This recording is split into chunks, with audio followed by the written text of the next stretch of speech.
I remember being on the playground and having a lot of kids kind of confused as to why I wasn't speaking to them or engaging in play.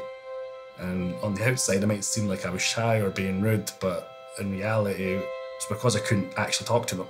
I had what was called speech difficulties and language challenges to my language. And what that really means is that I couldn't describe what was happening in the room.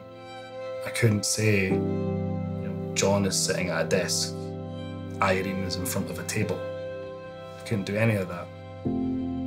But what that did, I think, was, well, when you find yourself in that position and you can't interact with the world outside of you, you go inward, you go into your mind.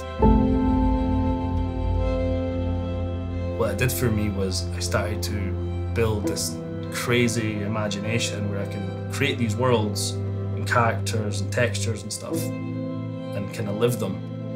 And what I realized now, way back then, was that skill in itself was going to serve me to become the filmmaker that I am today. Colour to me is extremely important, so these places that are monochromatic or they're popping like almost like candy at you, right down to the point where the textures, the grain structure, you can even, dare I say, even smell the places. And to be honest with you, I'm really grateful for that traumatizing childhood. I think what's kind of crazy about the ProArt PA32UCX is all the tech that comes packed with. You see, it empowers indie filmmakers like myself with the tools to operate at a top level. Because I'm an independent filmmaker, I don't really have the resources to spend weeks in a post house, although I would love to. I end up finding I have a very short window of time to do that.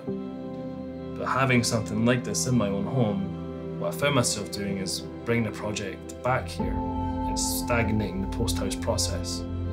That allows me to sit here, open at Resolve at any time or when inspiration strikes, and play around with the project and try things out. And what that's done for me in my process is allowed me to add that extra layer of perfectionism where I couldn't have it. And I think something like that can't be understated. One of the most recent projects I've completed was a music video commissioned by artist India Rose.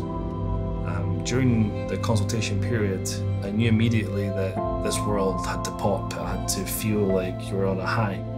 With that particular design, we kind of went for a much more really bright reds and greens. And that really blossomed on a screen that has 1000 nits and in HDR.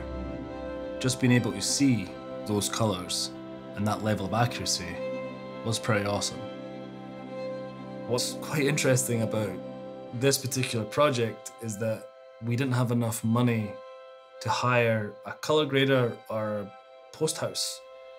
So me and my cinematographer got together with this beautiful 4K panel and did what any other self-respecting independent filmmaker would have done and graded the film here.